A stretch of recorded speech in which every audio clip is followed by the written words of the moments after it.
Gracias. Buenos días, mis hermanos.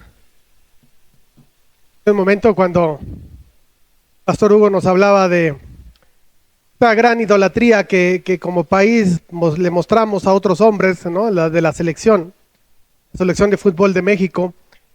Ayer hubo un gran movimiento para hacer fiestas para el señor de Chalma. No sabemos si exactamente tiene que ver lo del fútbol de hoy, pero deseo ver, ojalá que los que no vinieron no hayan estado ahí, ¿verdad? Creemos porque así sea.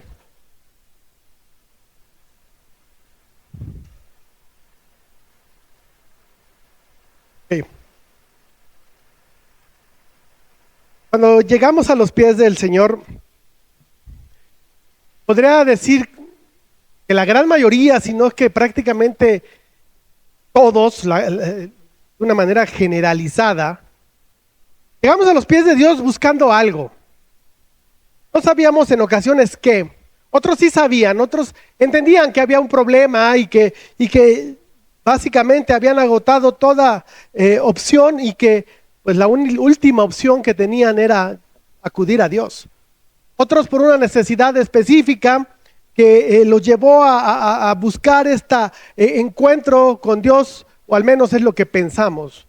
Y muchos sencillamente no sabíamos ni qué nos hacía falta, pero nos sentíamos incompletos, nos sentíamos que algo no estaba bien, que algo no estaba encajando y llegamos a los pies de Dios. No sé cuál haya sido tu caso, pero en realidad a lo mejor pudiéramos tú y yo pensar que nosotros fuimos buscando a Dios, fuimos a encontrarnos con el Señor.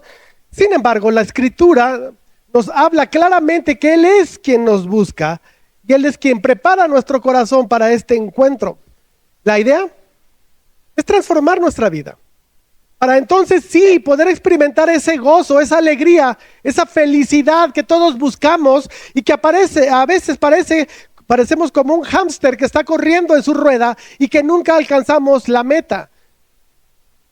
Que todos sabemos y todos queremos ser felices, pero ¿quién puede decir que realmente es feliz? ¿Quién ha encontrado la felicidad y además qué es la felicidad? El Señor nos ha tomado como hijos. ¿Para qué? Para darnos gozo, para darnos satisfacción. ¿Cuál es el objetivo de ese gozo y de esa satisfacción? Que tú y yo realmente lo llevemos para poder experimentar o para poder vivir esta adoración correcta, esta adoración que Dios pide.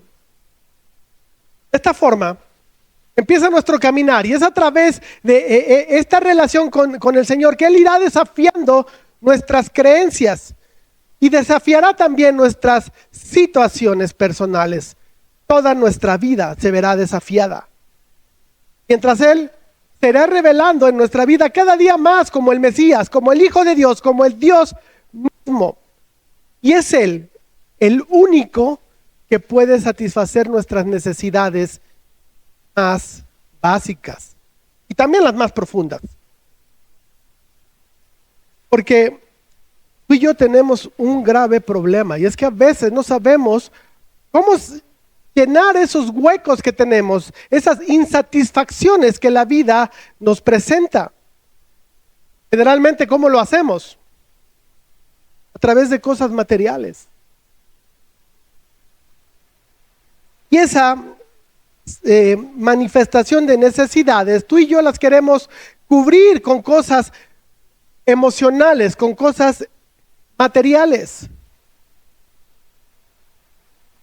Pero el Señor nos dice que es algo mucho más profundo. Todas esas necesidades que tú y yo creemos que tenemos no son más que la manifestación externa de algo interno.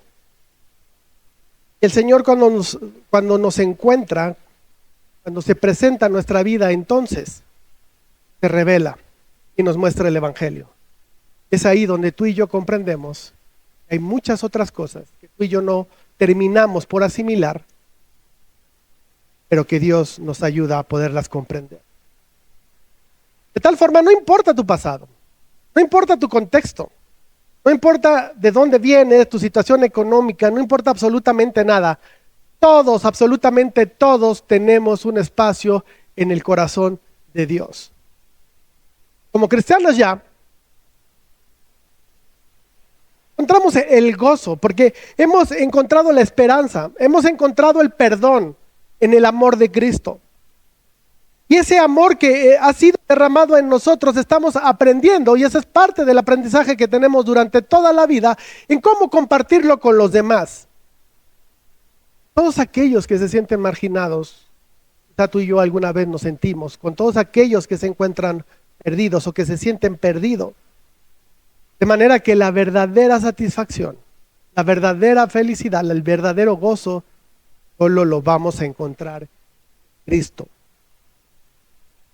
Que nos invita a que todos experimentemos esta transformación a través de su gracia y de su amor.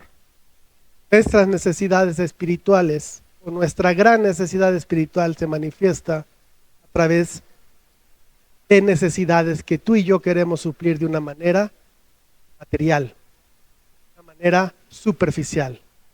Y es el caso de lo que estaremos viendo el día de hoy. Así es que vamos a orar para dar inicio.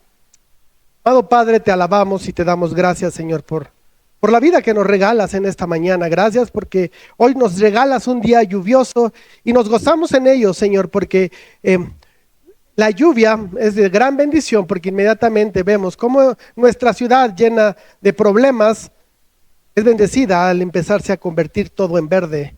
Las plantas nuevamente crecen, los árboles reverdecen y nuestra ciudad empieza a ver mucho más bonita de lo que generalmente está.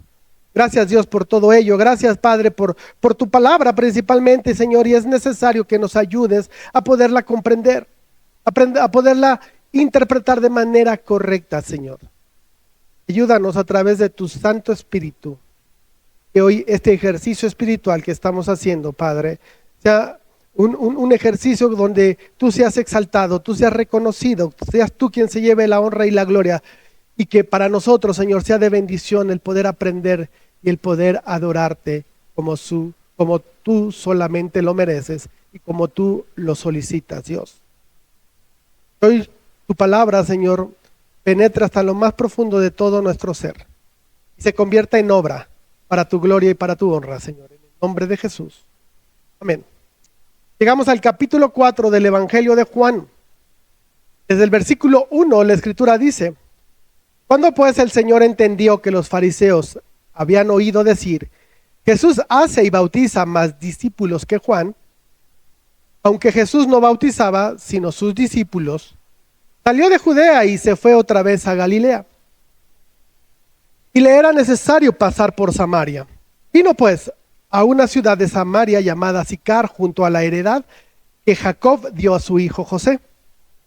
Estaba allí el pozo de Jacob. Entonces Jesús, cansado del camino, se sentó así junto al pozo. Era como la hora sexta. Nuestro primer encabezado: busca a pesar de tu cansancio. Este capítulo inicia dejándonos claro que son los discípulos los que realmente están bautizando. ¿Recuerdas? La semana pasada parecía que era Jesús, o al menos la Escritura, la forma en que es traducida, nos decía, o parecía que nos decía que Jesús estaba bautizando más discípulos que Juan. Aquí se nos aclara que no es el Señor bautizando, son sus discípulos. ¿Y por qué sucede esto? Porque es importante aclararlo, porque bueno, de alguna forma no es el ministerio del Señor Jesucristo el bautizar. Él no vino a bautizar.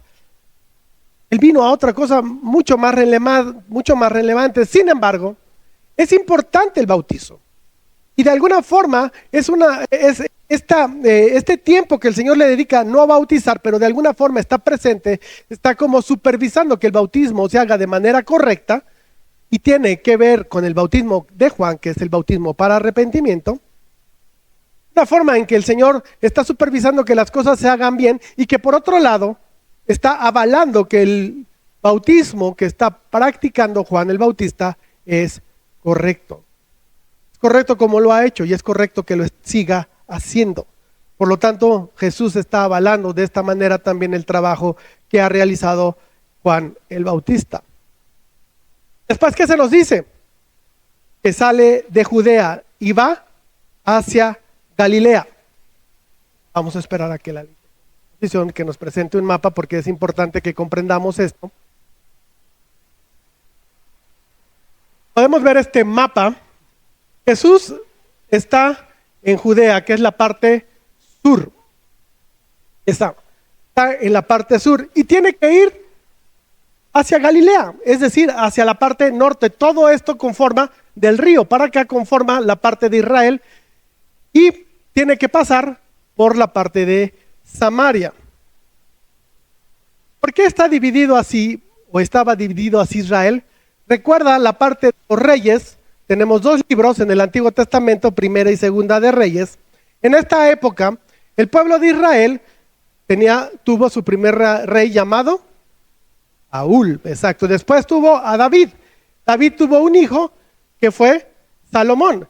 Y Salomón tuvo otro hijo llamado Jeroboam. Este hijo salió buenísimo para los números y se le ocurre aumentar los impuestos. De una manera hasta deshonesta, podríamos decir. Esto provoca que una sección del pueblo de Israel se rebele. 10 tribus que están en la parte norte, del centro y norte, se dividen, se rebelan contra la nación, contra este reinado y por lo tanto la nación de Israel sufre esta división. Recordemos que del reino del norte y el reino del sur. Al reino del norte simplemente se le llama, o lo vas a ver en la escritura, que se le llama Israel. Y al reino del sur vas a ver que se le llama Judá o Judea. El reino del norte son 10 tribus de Israel. El reino del sur son 2 tribus de Israel. Una de ellas es Judea. Por lo tanto, de ahí viene el gentilicio de judíos. Bueno, Jesús está en esta zona, tiene que llegar al norte, pero hubo un problema. Y por eso tanto los samaritanos y los judíos no se podían ver. En el sur tenemos a la capital, que es Jerusalén. Tenemos la capital, que es Jerusalén. Y la capital del reino del norte era Samaria. El reino del norte fue conquistado por los asirios. El reino del sur fue conquistado por los de Babilonia. Los asirios, cuando conquistan el pueblo, la parte norte o el reino del norte, ellos hacen varias cosas. Una de ellas es, sí, llevarse como esclavos a algunos, pero a otros los dejan, los invitan a que se queden ahí. El reino del norte, muy enfadados, muy molestos, muy decepcionados, empiezan a alejarse de Dios, empiezan a caer en idolatrías, empiezan a hacer cosas terribles. Y parte de eso se empiezan a mezclar con personas que no eran judías. Empiezan a mezclarse con gentiles, empiezan a no guardar esa parte de pureza que Dios les había pedido. Entonces surge esta división. Los samaritanos, que eran los de la capital del norte, ya no son judíos puros. Ya son mezclados. De hecho, los del reino del sur, los judíos, les decían que eran mestizos. Ya no eran judíos puros. Por eso, en esta época, de la época de Jesús, los samaritanos, que eran judíos, pero ya no eran judíos puros, son tan repudiados por los que sí se conservaron, los del sur, los de Judea. Pero era tanto el repudio que sentían por ellos, que cuando tenían que pasar del sur hacia el norte, pues evidentemente tenían que pasar por Samaria. Pero era tanto el repudio que no lo querían hacer. Entonces, ¿qué hacían muchos de ellos? Ellos, vas a encontrar en la escritura mucho la expresión del otro lado del Jordán. Era realmente porque así lo hacían. Pasaban de este lado del Jordán para poder subir hacia Galilea. Era lo que tradicionalmente los judíos hacían. La idea era no pisar suelo samaritano, porque muchos judíos pensaban que eso se iba a contaminar. Sin embargo, el relato que nos da la escritura es que el Señor decidió hacerlo así. Él viaja directamente de Judea hacia Samaria. Y se nos dice que dentro de este lugar de Samaria llega a un lugar, a una ciudad llamada Sicar, el cual estaba un campo que había pertenecido a Jacob y que se lo había heredado a su hijo José. En este lugar había un pozo, el cual Jacob había construido. Que nos dice la escritura que Jesús llega a este lugar, cansado del viaje, simplemente se sienta y dice que era como la hora sexta. Recordemos que dentro del horario judío, la primera hora era a las 6 de la mañana, la segunda hora a las 7 de la mañana, la tercera hora a las 8 de la mañana, y podemos terminar diciendo que la sexta hora del mediodía, eran por ahí de las 12. Estamos en un lugar desértico, a las 12 del día seguramente el sol está cayendo a plomo. Jesús llega a este lugar, pero vamos a ir viendo conforme la escritura nos lo va narrando, que Jesús llega con este motivo, pero en realidad el verdadero motivo por el cual Jesús decide hacer este viaje es encontrarse con una mujer que estaba ahí. Se sienta ahí, toma como pretexto que necesita agua. En este momento estamos viendo cómo el Señor tiene una necesidad física, tiene sed. Lo mismo pasa con la mujer samaritana. La mujer samaritana también tiene esta necesidad de agua y por eso va a este lugar a extraer agua física. Ambos tienen la misma necesidad. Pero vamos a ver en realidad que Jesús termina no tomando nada de agua, sino Él va a terminar suministrando, pero otro tipo de agua, un agua que tú y yo necesitamos, una mayor y mejor calidad de agua, la cual tú y yo también tenemos que beber. Mis hermanos, esto nos ejemplifica lo que, como comenzamos, que a veces nuestras necesidades físicas son el símbolo, son la representación de necesidades mucho más profundas que tú y yo tenemos. Porque así como la sed, muchas necesidades que tú y yo creemos tener o que decimos tener, las podemos llegar a calmar con cuestiones materiales, con cuestiones externas, con cualquier tipo de cosa.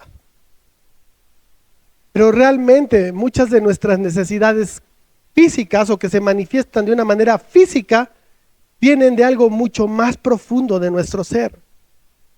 ¿Sabes? Por eso las necesidades externas o las necesidades superfluas que se manifiestan por nuestra necesidad interna no pueden ser totalmente borradas, son satisfechas, pero no son borradas por las cosas que podamos hacer de una manera externa. Las podemos calmar, es como la sed. ¿Tomas agua hoy? Dirían, no, yo mejor tomo coca. Bueno, lo que sea. Tú tomas agua.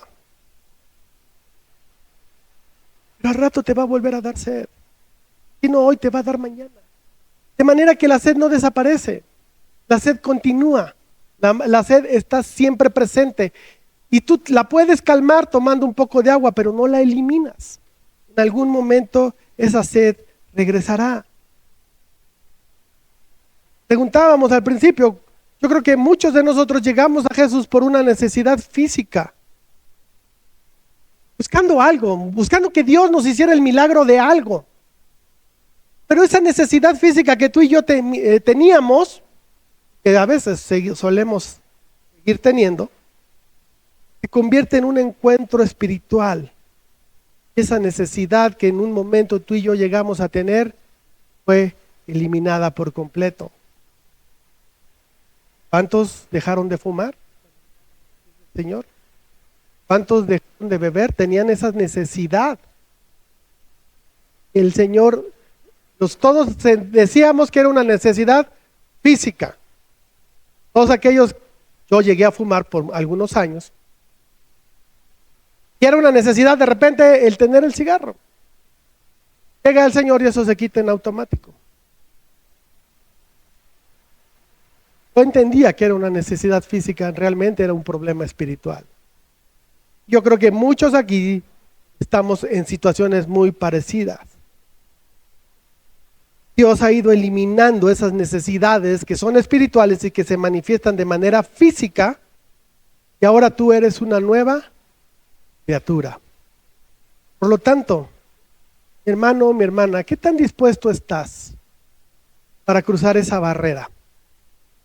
Empezar a dejar cualquier tipo de necesidad física para poder entonces y poder encontrar la verdadera satisfacción espiritual, la cual eliminará mayoría de tus necesidades físicas, y no es que todas.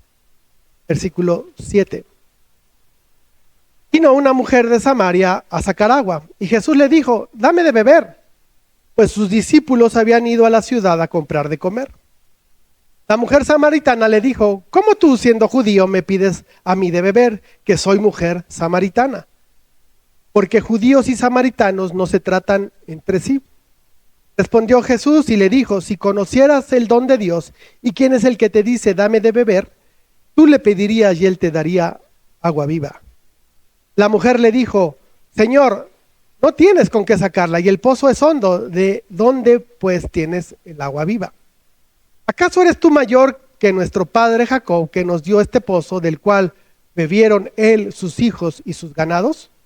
Respondió Jesús y le dijo: cualquiera que bebiera de esta agua volverá a tener sed, mas el que bebiere del agua que yo le daré no tendrá sed jamás, sino que el agua que yo le daré será en él una fuente de agua que salte para vida eterna. La mujer le dijo: Señor, dame de esa agua para que no tenga yo sed, ni venga aquí a sacarla. Segundo encabezado: refréscate con agua viva. Bueno, llega esta mujer al pozo por agua. Por todos los detalles que nos da la Escritura, es evidente que es un comportamiento atípico el que esta mujer está teniendo. Pues no es, ni siquiera es inteligente el tener que ir a una zona desértica donde el sol a las 12 del día está cayendo a plomo, hacer un esfuerzo físico como sacar un cántaro con agua para poderlo llevar a casa. Va a hacer un esfuerzo mayúsculo y al rayo del sol. Se dice, y esto no es comprobable, pero se dice que parte de ella lo hacía en esta hora porque pues tenía miedo y no le gustaba que los demás que iban temprano, antes de que el sol cayera a plomo. Se dice que lo hacía porque, bueno, esta mujer no quería ser señalada porque, pues bueno, si conoces la historia sabes que está viviendo con su sexta pareja. Y en ese entonces, bueno, pues todo el mundo la señalaba y la criticaba y le decía cosas. Inclusive la repudiaba. ¿Eso será? No lo sabemos, pero bueno, es una posibilidad. Sin embargo, es evidente que Juan el evangelista sí nos está mostrando un comportamiento anormal de esta mujer, un comportamiento un tanto extraño.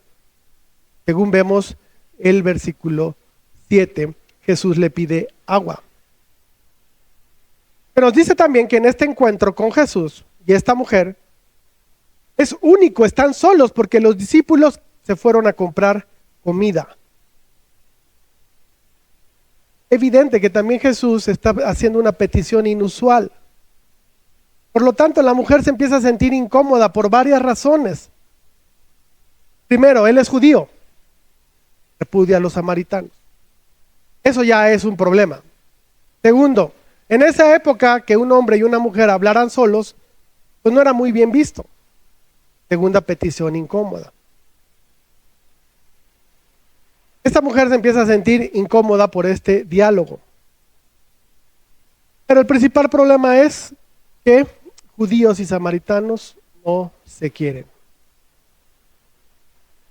La mujer samaritana, podemos ver que tiene exactamente el mismo problema que tenía Nicodemo. Nicodemo, ¿qué dice? Interpreta de manera literal: tengo que regresarme al vientre de mi madre para poder nacer de nuevo. Esta mujer no entiende de lo que le está hablando Jesús y ella dice: bueno, pues, ¿de dónde vas a sacar agua? Ni siquiera una jícara traes, no traes nada. ¿De dónde vas a sacar esa agua viva? Está tomando las palabras que Jesús le ha dado sin ningún tipo de implicación espiritual. Ella no entiende lo que Jesús le está diciendo. Ella habla en sentido literal, pensando que quizá Jesús tenía otro pozo o que podía llegar a cierta zona del pozo, donde podría brotar un agua como tipo manantial, un ojo de agua, ¿verdad? Por eso se le hablaba y ella entendía del agua viva, porque a los ojos de agua que había en el desierto, bueno, borbotea el agua. Si conoces un ojo de agua, bueno, sabes que sale a borbotones. Bueno, era una forma que se le decía que esa agua era un agua viva. Por eso ella arroja esta respuesta, no tienes con qué sacarla. Si quieres ir más adentro hacia el ojo del agua de este pozo, es muy profundo. Vas a poderlo sacar. Pero no solo eso.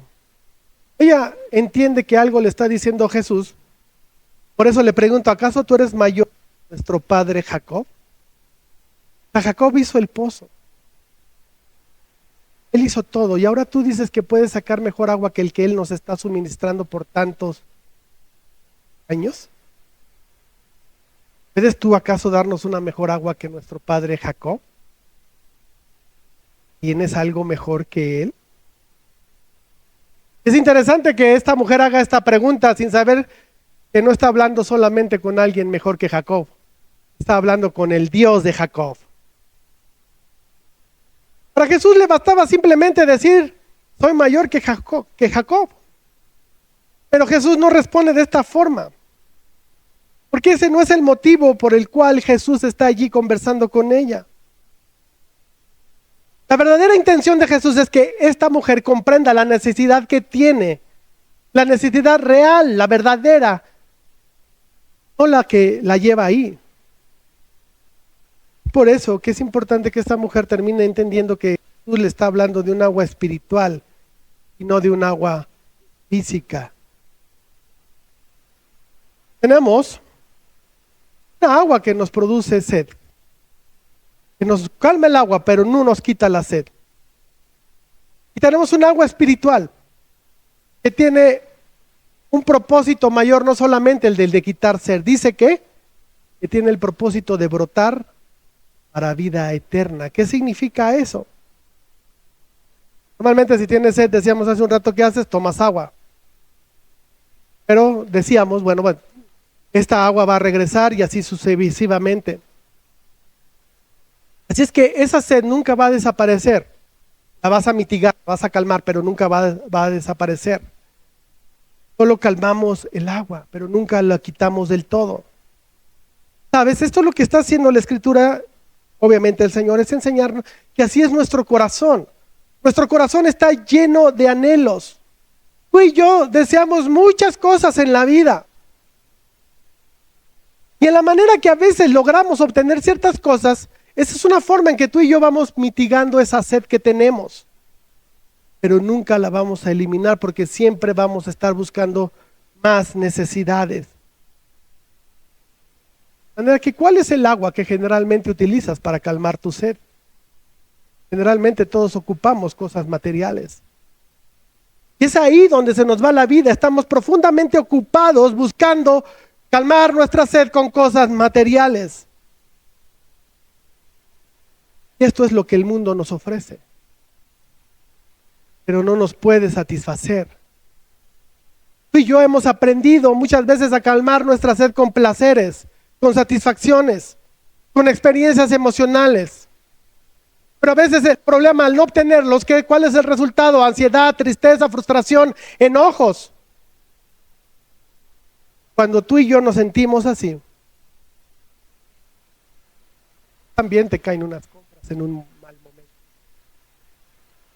Todos nos emocionan, ¿verdad? A todas nos relaja.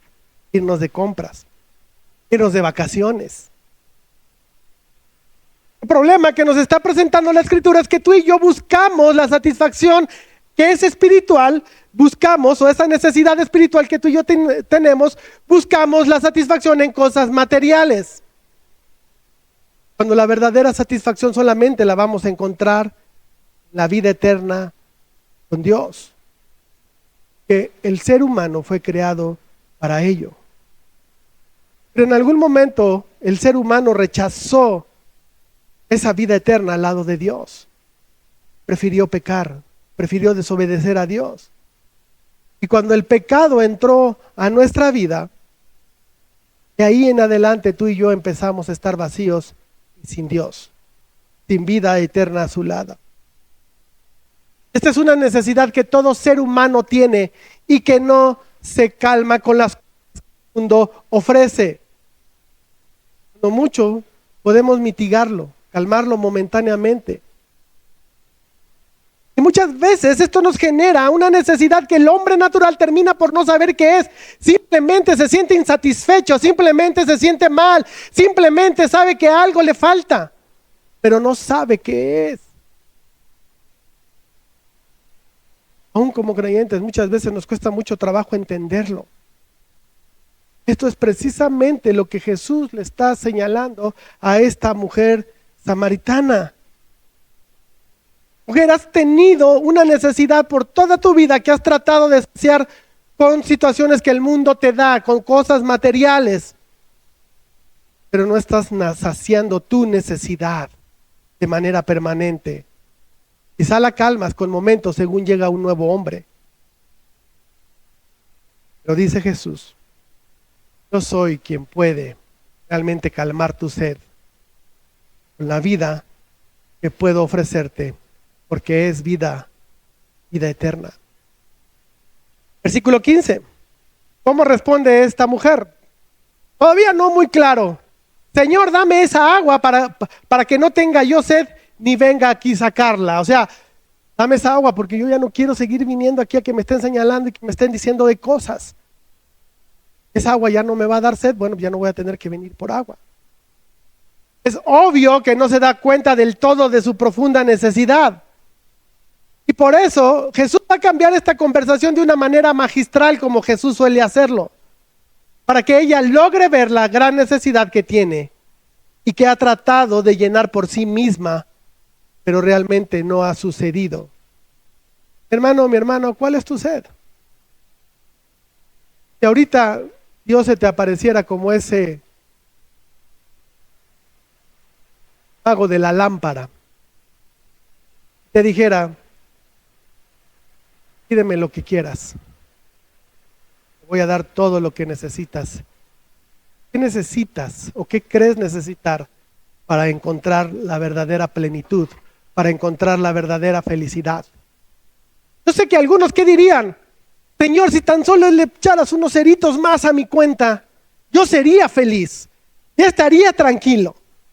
Señor, si tú me regresaras la salud al 100%, si yo estuviera 100% sano, encontraría la plenitud.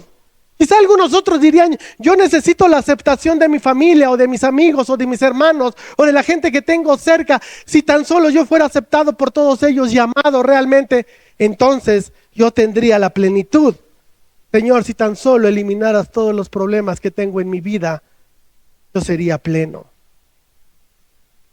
Si me dieras un auto, cómo transportarme y ya no tener que batallar todos los días con el transporte público, yo sería feliz, Señor. Me dieras una casa, pudiera yo vestir mejor. Diría algo espiritual. ¿Quién diría, Señor, necesito de tu presencia todos los días de mi vida? Lo bueno es que lo tienes todos los días, ¿no? Basta con acudir a Él. El Señor nos dice que estas necesidades son eliminadas cuando tú y yo realmente aprendemos a buscar esta satisfacción espiritual, y es una satisfacción eterna. Lo dice en propias palabras del Señor Jesucristo, Mateo 6:33. Buscad primeramente el reino de Dios y su justicia, y todas estas cosas os serán añadidas. Es decir, busca primero el reino de Dios. ¿Cuál es el reino de Dios? Este reino espiritual. Busca su justicia. Es decir, lo que el Señor nos está diciendo es que antes de pararnos a pensar qué es lo que vamos a hacer, todos nuestros problemas, todas nuestras necesidades, tú y yo busquemos al Señor. Entendiendo que su justicia ya no ha sido imputada. Serás declarado justo, eres declarado justo ante Dios. Es decir, todas mis faltas, Él las ha perdonado y me declara inocente. Esto me permite tener una relación directa con Él. Y cuando yo busco primeramente el reino de Dios, es irlo a buscar a Él. Esto debería de ser una característica de todos los hijos de Dios. Pero nuestro problema es que generalmente hacemos lo contrario. Primero buscamos la añadidura. Señor, ayúdame con esto. Señor, necesito esto. Señor, dame esto. O a veces ni siquiera eso, tratamos de buscarlas nosotros, tratamos de lograrlo nosotros, tratamos de obtenerlos por nuestros propios medios. Y cuando no resulta, entonces sí vamos a buscar el reino de Dios, vamos a buscar a Dios. Y ahí le hablamos de esa necesidad que tenemos. Pero en realidad lo que estamos haciendo es mostrarle a Dios de esa necesidad que tenemos. Esa sed que tú y yo tenemos y que no podemos calmarlas con las cosas que el mundo nos puede ofrecer. El problema del mundo es que no te va a ofrecer otra cosa porque no sabe ofrecerte otra cosa. Versículo 16. Jesús le dijo, ve, llama a tu marido y ven acá. Respondió la mujer y dijo, no tengo marido. Jesús le dijo, bien has dicho, no tengo marido. Porque 5 maridos has tenido y el que ahora tienes no es tu marido. Esto has dicho con verdad. Le dijo la mujer, Señor, me parece que tú eres profeta. Nuestros padres adoraron en este monte y vosotros decís que en Jerusalén es el lugar donde se debe de adorar. Jesús le dijo, mujer, créeme que la hora viene cuando ni en este monte ni en Jerusalén adoraréis al Padre. Vosotros adoráis lo que no sabéis. Nosotros adoramos lo que sabemos, porque la salvación viene de los judíos. Mas la hora viene y ahora es cuando los verdaderos adoradores adoran al Padre en espíritu y en verdad, porque también el Padre tales adoradores busca que le adoren. Dios es espíritu, y los que le adoran en espíritu y en verdad es necesario que adoren. La mujer le dijo, sé que ha de venir el Mesías, llamado el Cristo. Venga Él. Cuando Él venga nos declarará todas las cosas. Jesús le dijo, yo soy el que habla contigo. Nuestro último encabezado. Transformación para una verdadera adoración. ¿Qué está haciendo el Señor aquí? Está haciendo lo que hace contigo y conmigo todo el tiempo que vamos a la palabra de Dios. Está llevando a mirarse a un espejo para que alcance a ver cuál es su verdadero problema. Es ahí donde Jesús realmente la quiere llevar. Es lo que hace contigo y conmigo cada vez que vamos a su palabra. Recuerda que Juan, el evangelista, ya nos dijo que Jesús es el verbo. De manera que esta mujer está frente al verbo de Dios. Está frente a la palabra de Dios. Cada vez que tú y yo también estamos frente a la palabra de Dios, el Señor mismo desea hacer lo mismo que hizo con esta mujer. Ponernos frente a este espejo y que tú y yo nos veamos para que veamos todos nuestros males y todos nuestros problemas. Esa es parte fundamental del por qué el Señor está tan interesado de que tú y yo estemos acudiendo constantemente a la palabra de Dios. Pero quizá por eso a ti y a mí no nos gusta tanto leerla. Que la palabra de Dios nos dice cosas que no queremos escuchar, que no queremos leer. Que la palabra de Dios quizá muchas veces nos termina diciendo que no estamos viviendo como deberíamos de estarlo haciendo. Que ahora es necesario que yo me arrepienta y que necesito pedirle perdón a Dios. Muchas veces ese es el resultado cuando tú y yo vamos a la palabra de Dios. Y esta mujer samaritana tiene frente a ella la palabra viviente del Dios viviente. ¿Cómo responde esta mujer? Me parece que tú eres profeta. Es interesante muchas veces la forma en que tú y yo solemos responder cuando el Señor nos pone frente a nuestro pecado. ¿Te ha sucedido? A veces hablando con alguien y de repente empiezas a tocar ese tema que le incomoda y simplemente empieza a empujar la conversación hacia otro punto. Desvía la conversación. Jesús lo único que quiere es que esta mujer vea su necesidad. pero ahí es porque hay algo que es evidente, no es normal, ni siquiera en estas fechas. Esta mujer tiene una gran necesidad que ha tratado de mitigar casándose 5 veces. Pero ¿sabes cuál es el problema de nuestras necesidades que se vuelven en pecado? Que terminamos haciendo malas cosas y una bendición que Dios nos ha dado como el matrimonio, ella dice, no, Señor, esto es una maldición, mejor ahora vivo con uno que no sea mi marido, mejor unión libre. Y tú y yo es como transformamos y deformamos las bendiciones que Dios nos da. Eso es un problema que en este caso esta mujer tiene. Y Jesús quiere que esta mujer esté consciente de ello. Ella está tratando de satisfacer su problema, sus necesidades, con cosas que el mundo le puede ofrecer. Pero el problema es que no le ha resultado satisfactorio. En su mente seguramente cada vez que termina una relación y comienza otra, está pensando, ahora sí viene el bueno. Ahora sí viene quien me va a dar lo que yo estoy buscando, la satisfacción que yo estoy buscando. Ahora, que realmente ese no es el camino. Porque la verdadera satisfacción, el verdadero gozo solamente lo va a encontrar en Jesús. La mujer samaritana continúa desviando la conversación y se va a un tema que sabe que va a ser de debate, porque era debate entre judíos y samaritanos. Nuestros padres adoraron en el monte. ¿De qué está hablando esta mujer? Bueno, esto es un comentario que tiene todo que ver en el libro de Deuteronomio. Si lo has leído, recuerda que hay una parte donde el Señor, antes de entrar a la tierra prometida, sabemos que Moisés no entró a la tierra prometida, pero antes de entrar, el Señor le pide a Moisés que ponga a toda la población, a todo el pueblo de Israel en un valle. Y entonces tienen de un lado el monte Ebal y del otro lado el monte Gerizim. A los del monte de Ebal pide una sección del pueblo de Israel que suba allá, y del monte Ebal les pide que empiecen a leer y a gritar todas las maldiciones que la ley da. Y por otro lado, pide otra sección del pueblo de Israel que suban al monte Gerizim, y que ellos griten y lean todas las bendiciones que la ley da. El monte Gerizim, que es donde se gritaron las bendiciones, estaba en tierra samaritana, al menos así lo creían. Por lo tanto, los samaritanos entendían que las bendiciones de Dios que se habían declarado desde la montaña, esto hacía de este lugar un lugar bendito.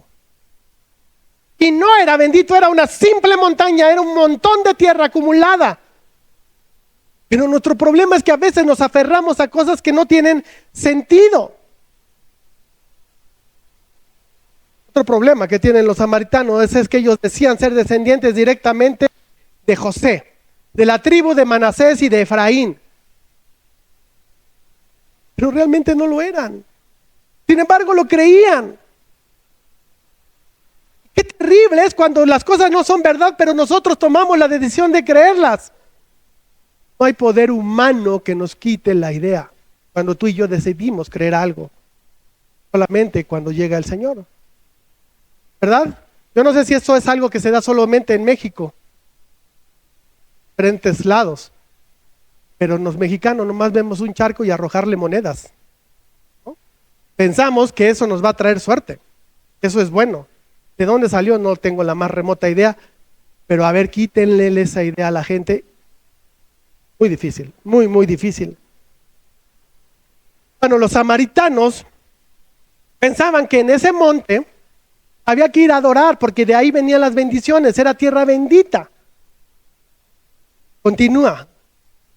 Vosotros decís que es en Jerusalén, es el lugar donde se debe de adorar. Jesús la va llevando, decide contestar la evasiva. Créeme que la hora viene cuando ni en este monte ni en Jerusalén adoraréis al Padre. ¿Esto qué nos dice, hermanos? Que la verdadera adoración no tiene que ver con la situación geográfica donde te encuentres localizado. Aunque debemos entender que en el Antiguo Testamento hay cierta importancia a la situación geográfica. ¿Por qué? que Dios escogió un lugar específico geográficamente hablando, que es Jerusalén, para instalar ahí el templo. Pero debemos de entender que Jerusalén no es el importante, ni siquiera el templo es el importante. Es la presencia de Dios en ese lugar durante la existencia del templo. Porque entonces, si fuera así, los judíos tienen un problema. Hoy no hay templo. ¿Cómo van a adorar si el lugar fuera importante? Claro que no es así, porque no es cuestión de localidad ni de situación geográfica.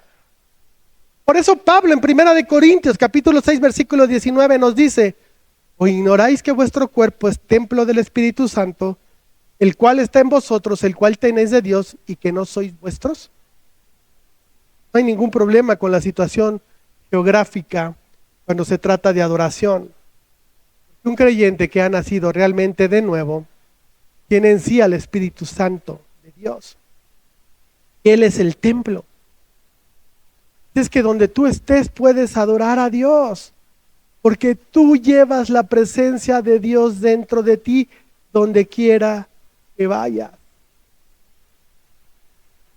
Continúa Jesús: mas la hora viene y ahora es cuando los verdaderos adoradores adorarán al Padre en espíritu y en verdad, porque también el Padre tales adoradores, ¿qué?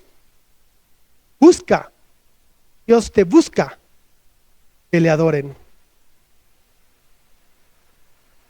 Pero está hablando de un adorador en espíritu. ¿A qué se refiere? Está hablando en contra de los judíos, porque los judíos no hacen eso. La adoración que han presentado por toda su existencia los judíos es una adoración externa, porque toda su adoración se basaba en ceremonias, en sacrificios externos. Si no me crees, ve el primer capítulo del libro de Isaías. Les dice: sus sacrificios me dan asco. Ya dejen de hacerlos. Jesús nos dice que un verdadero adorador no toma una pose externa. Porque un verdadero adorador adora espiritualmente con todo su corazón y evidentemente con su espíritu. Es esa conexión con Dios que todos tenemos. Porque la verdadera adoración no es algo exterior, es algo interior.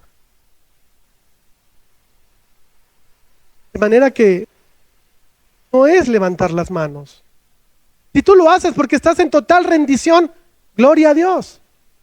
Porque es algo interno que está sucediendo en ti y que se manifiesta exteriormente. Pero si tú levantas las manos para que los demás te vean qué bonito adoras, estás equivocado, estás cometiendo un error.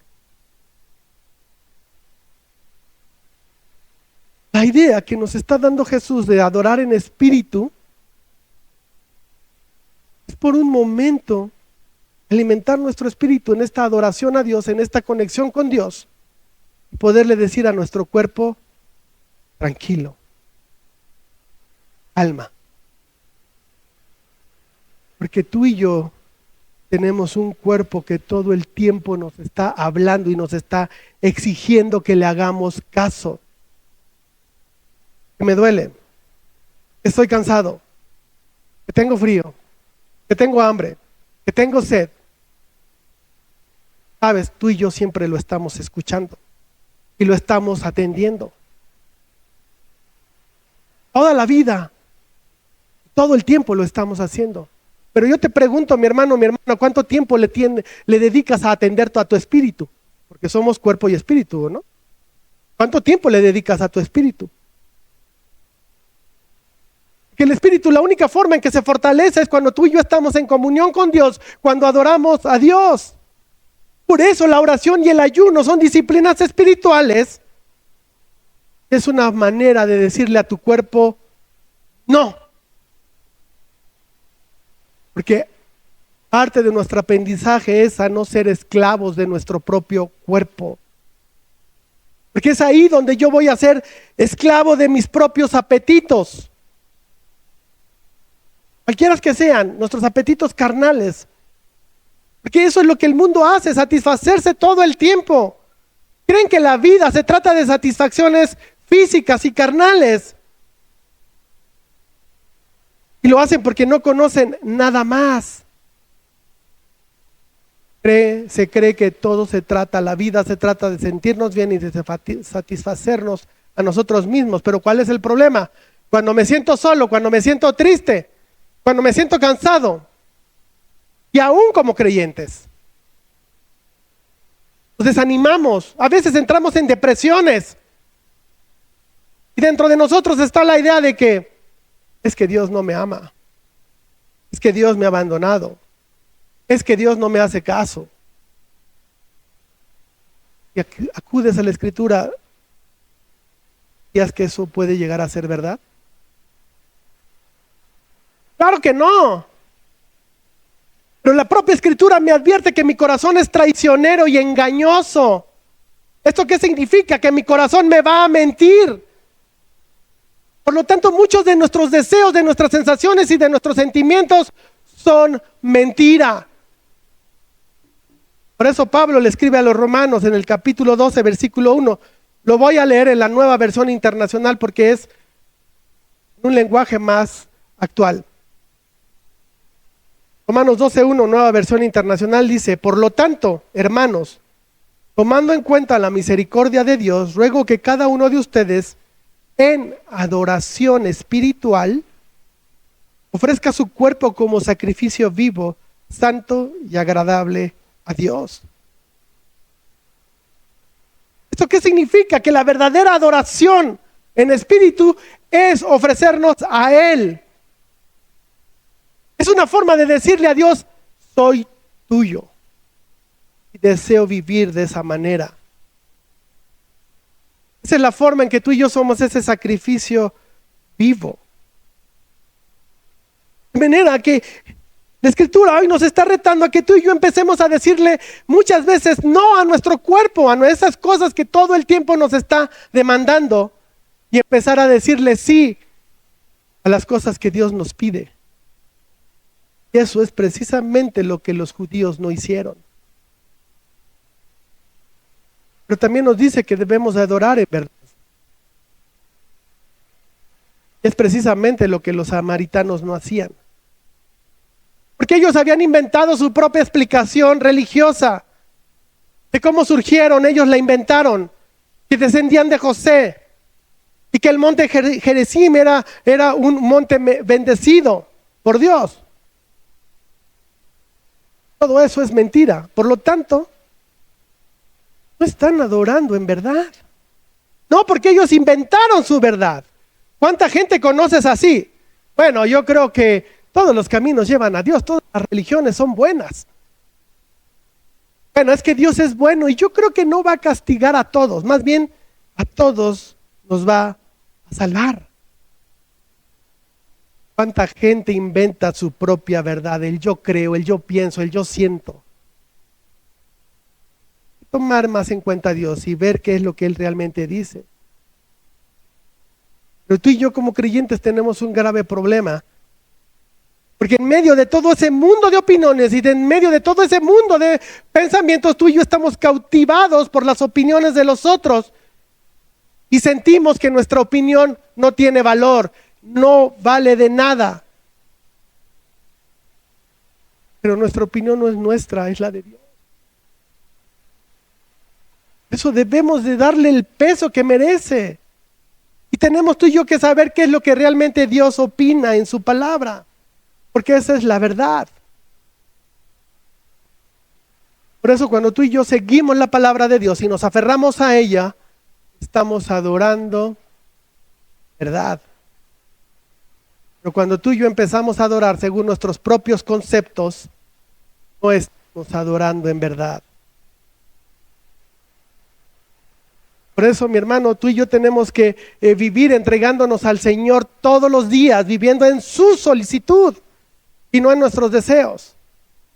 Adorando en verdad según su palabra. Que no se trata de que estemos en un lugar o en una zona. Se trata del orden que Dios nos da en la adoración a través del... De manera que no se trata de poses externas. Se trata de que levantes las manos. Trata realmente de la rendición que vives de Dios. ella está entendiendo que Jesús le ha dicho. Por eso le pide que lleve a su marido. Porque Jesús lo que quiere es que salga toda la pus que esta mujer tiene dentro de ella. Esto es lo que Dios busca en esta mujer, pero también es lo que Dios busca en cada uno de nosotros. ¿Cuál es el objetivo? De sanarnos, de limpiarnos, de satisfacer nuestras necesidades. Y yo emprendamos a darle de una manera espiritual y verdadera. Jesús es quien va a buscar a esta mujer, es quien sale a encontrarse con ella. Que es Dios buscando adoradores para que le adoren. Así que mi hermano, mi hermana, que te buscó a ti, no tú a él. Quizá tus necesidades te llevan a pensar que tú lo buscaste. Él dejó que esas necesidades crecieran de tal manera para que lo buscaras y él salió a tu encuentro. Porque era él quien te está buscando, o quien te buscaba. La mujer de Samaria, ya no sabiendo qué más, ahora habla de otra situación, empieza a hablar del Mesías. Que comenta, sé que ha de venir el Mesías, llamado el Cristo. Es obvio que ella conoce esta parte de las Escrituras. Pero la idea de la mujer que es, ya no me digas más. No quiero que sigas ese camino porque me incomoda Jesús. ¿Sabes? Yo sé que va a llegar el Cristo, Mesías, quien nos enseñará todas las cosas. ¿Sabes algo de eso, Jesús? ¿Y ves cómo Jesús pasa de ser primeramente un judío? Después le dijo que era un profeta. Y ahora Jesús le dice, no soy ni judío ni profeta. Hoy que habla contigo, yo soy el Mesías, yo soy el Hijo de Dios. Él es quien se revela a nosotros, así como Él se ha revelado a esta mujer. Porque los hijos de Dios no son engendrados por voluntad de carne ni por voluntad de varón, sino por voluntad de Dios. Él es quien se revela. ¿Te imaginas el momento de esta mujer que está viviendo? Piensa encontrarse primeramente con la incomodidad de un judío. Pero después resulta que no solamente en su mente este hombre es un judío, sino es un profeta. Termina descubriendo que está hablando con el mismo Mesías, el Dios encarnado. Hermanos, el pasado de esta mujer era un pasado lleno de insatisfacciones, las cuales ella buscaba eliminarlas con cosas que este mundo ofrece. Ella en su mente pensaba que un hombre u otro hombre iba a ser su solución. Estaba en búsqueda de diferentes parejas, a ver cuál de ellas realmente le ayudaba con su carga. De la misma forma, mis hermanos, Dios te está enfrentando siempre con tu pasado. Ese pasado que tú y yo muchas veces tratamos de satisfacerlo con cosas distintas. La idea de Dios es enfrentarnos con ese pasado para que tú y yo realmente tengamos una visión donde Él nos transforme, donde Él nos llene de satisfacciones. De manera que cuando Jesús se reveló a tu vida, su única intención, que tú siguieras la única fuente de amor y de esperanza, con el objetivo de que te conviertas en un verdadero adorador que adora genuinamente. Esta sea tu verdad y la verdad de cada uno de nosotros. Vamos a orar. Amado Padre, te damos gracias, Dios, por tu palabra, porque tu palabra nos reta todo tiempo, Señor, y nos lleva a caminar caminos que desconocíamos y que a veces seguimos desconociendo. Y a veces llegamos a pensar que lo estamos haciendo bien, pero en tu palabra nos enseñas dónde están nuestros errores. A veces pensamos que tu bendición viene por la parte de eliminar nuestras necesidades físicas. Que tengamos que comer, que tengamos dónde dormir, que tengamos ropa para vestirnos, que tengamos un medio de transporte, que tengamos lo suficiente para poder subsistir, Señor. Y en la manera en que nosotros lo podemos tener, pensamos que tú nos estás bendiciendo. pero que nunca se nos olvide, Señor, y ese es el propósito de tu palabra, Señor, que hoy nos confronta con una verdad. Primero el reino de Dios, primero tu reino, Señor, en el cual tu justicia será aplicado a nosotros. Lo demás viene por consecuencia. Señor, ayúdanos a ser personas que encuentran su verdadera satisfacción en una adoración genuina. Que encuentran su verdadero gozo al adorarte en espíritu y en verdad. Y no en cosas materiales, Señor. Padre, ayúdanos a ser personas que realmente muestran un corazón arrepentido y que te alaban de tal forma que ya no quieren regresar a esos caminos antiguos. Señor, sigue transformándonos, síguenos ayudando a cambiar.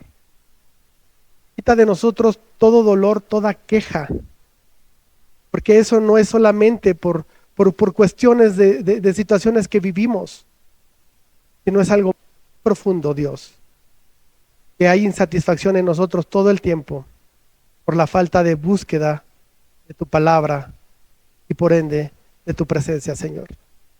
Ayúdanos a ser personas, seres realmente espirituales. Han aprendido a decirle no a su cuerpo, que lo saben dominar. Porque también entendemos que no solamente somos carne, no solamente somos cuerpo, también somos espíritu, un espíritu que estaba muerto, que necesita ser fortalecido y el único que lo puede fortalecer eres tú, Señor. De manera que en la comunión contigo es quien lo va a fortalecer.